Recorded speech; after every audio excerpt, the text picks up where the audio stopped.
வணக்கம். இன்றைக்கி வீடியோவில் நம்ம எம்டி சால்னா எப்படி செய்கிறதுன்னு பார்க்க போகிறோங்க. காய்கறிகள் எதுவுமே சேர்க்காமல் ரொம்ப சிம்பிளாக செய்யக்கூடிய இந்த சால்னா அதே நேரத்தில் ரொம்பவே டேஸ்டியாகவும் இருக்குங்க. தோசை, சப்பாத்தி, பரோட்டா எல்லாத்துக்குமே ரொம்பவே சூப்பரான இந்த எம்டி சால்னா செய்கிறது எப்படின்னு பார்க்குறதுக்கு முன்னாடி நீங்கள் இப்போ தான் என்னோடய வீடியோஸை ஃபஸ்ட் டைம் பார்க்குறீங்கன்னா இந்த வீடியோக்கு கீழே இருக்க ரெட் கலர் சப்ஸ்கிரைப் பட்டனை கிளிக் பண்ணி சப்ஸ்கிரைப் பண்ணிவிட்டு கூடவே பக்கத்தில் இருக்க பெல் சிம்பலையும் கிளிக் பண்ணிடுங்க. அப்போ தான் என்னோடய வீடியோஸ் எல்லாம் உங்களுக்கு நோட்டிஃபிகேஷனாக வந்து சேரும். ஃபஸ்ட்டு இந்த சால்னா செய்கிறதுக்கு ஒரு தேங்காய் பேஸ்ட் ரெடி பண்ண போகிறோங்க. அதுக்கு ஒரு அரை கப் அளவுக்கு தேங்காய் துருவலை சேர்த்துக்கலாங்க. இந்த தேங்காய் துருவலோட 1 டேபிள் ஸ்பூன் அளவுக்கு நிலக்கடலை சேர்த்துக்கலாங்க. இது கூட 1 டேபிள் ஸ்பூன் அளவுக்கு பொட்டுக்கடலை சேர்த்துக்கலாங்க.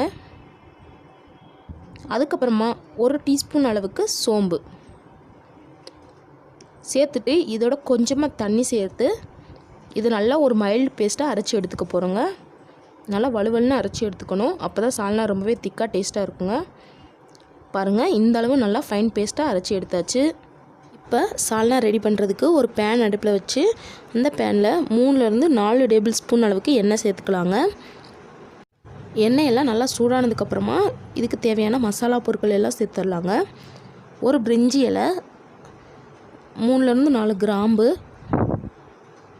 ஒரு நட்சத்திர சோம்பு, ஒரு சின்ன சைஸ் பட்டைங்க, அதுக்கப்புறமா அரை டீஸ்பூன் அளவுக்கு சோம்பு தான் இந்த சால்னாக்கு நல்ல ஒரு ஃப்ளேவர் கொடுக்குங்க.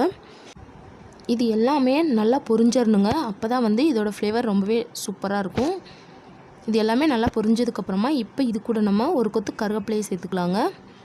அதுக்கப்புறமா 2 பச்சை மிளகாயை இந்த மாதிரி 2ஆக கீறி எடுத்து வச்சுருக்கேன், அதையும் சேர்த்துக்கலாங்க. சேர்த்துட்டு இதையும் லைட்டாக ஃப்ரை பண்ணி விட்டுக்கலாங்க. பச்சை மிளகாயும் லைட்டாக ஃப்ரை ஆனதுக்கப்புறமா இப்போ இது கூட நம்ம வெங்காயம் சேர்த்துக்கலாங்க. ஒரு பெரிய வெங்காயத்தை இந்த மாதிரி நீல வாக்கில் கட் பண்ணி எடுத்து வச்சுருக்கேன். இந்த வெங்காயத்தை இப்போ இதில் சேர்த்துக்கலாங்க.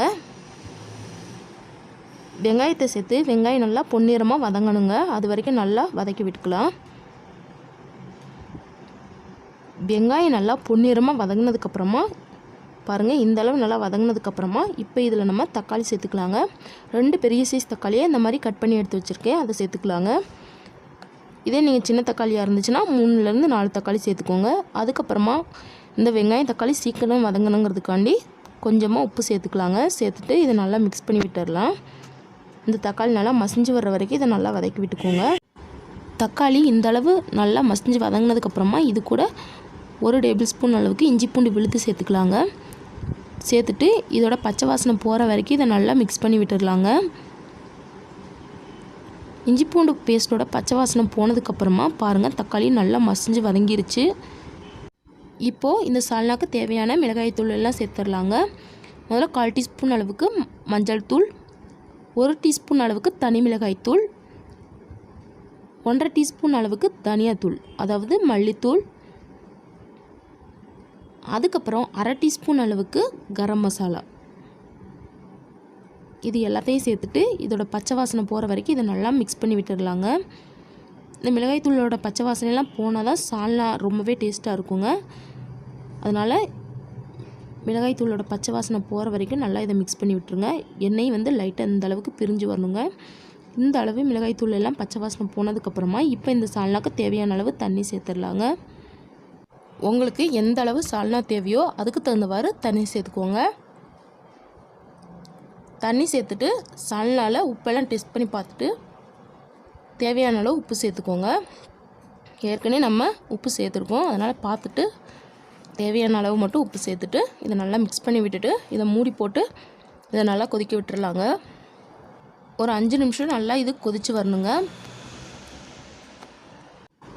இந்த சால்னா நல்லா இந்த அளவு கொதி வந்ததுக்கப்புறமா இந்த ஸ்டேஜில் நம்ம அரைச்சி ரெடி பண்ணி வச்சுருக்க தேங்காய் பேஸ்ட்டை சேர்த்துக்கலாங்க. தேங்காய் பேஸ்ட்டை சேர்த்துட்டு கொஞ்சமாக தண்ணி சேர்த்து லைட்டாக அலசி இதில் சேர்த்துக்கலாங்க.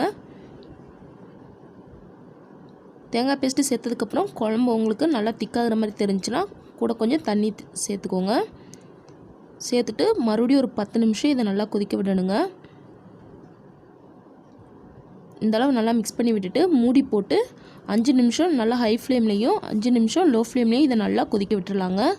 அப்போ தான் சால்னாலேருந்து எண்ணெயெல்லாம் பிரிஞ்சு பார்க்கவே ரொம்பவே சூப்பராக இருக்குங்க. பாருங்கள், நம்மளோட சால்னா ரெடி ஆயிடுச்சு. எண்ணெயெல்லாம் எப்படி சூப்பராக பிரிஞ்சு வந்திருக்கு பாருங்கள். இந்த ஸ்டேஜில் நம்ம கட் பண்ணி வச்ச கொத்தமல்லி இலைகளை தூவி அடுப்பை ஆஃப் பண்ணிடலாங்க. அவ்வளோதாங்க, நம்மளோட சூப்பரான எம்டி சால்னா ரெடி ஆயிடுச்சு. இதை நம்ம சப்பாத்தி, பரோட்டா, தோசை எல்லாத்தோடையுமே வச்சு சாப்பிட்லாம். ரொம்பவே சூப்பராக இருக்குங்க. கண்டிப்பாக இந்த சால்னாவை உங்கள் வீட்லையும் ட்ரை பண்ணி பார்த்துட்டு எப்படி வந்துச்சுன்னு கமெண்ட் பண்ணுங்கள். இந்த வீடியோ உங்களுக்கு பிடிச்சிருந்தால் லைக் பண்ணுங்கள், ஷேர் பண்ணுங்கள். மறக்காமல் சமையல் செய்வது எப்படி நம்மளோட சேனலை சப்ஸ்கிரைப் பண்ணிக்கோங்க. தேங்க்ஸ் ஃபார் வாட்சிங்.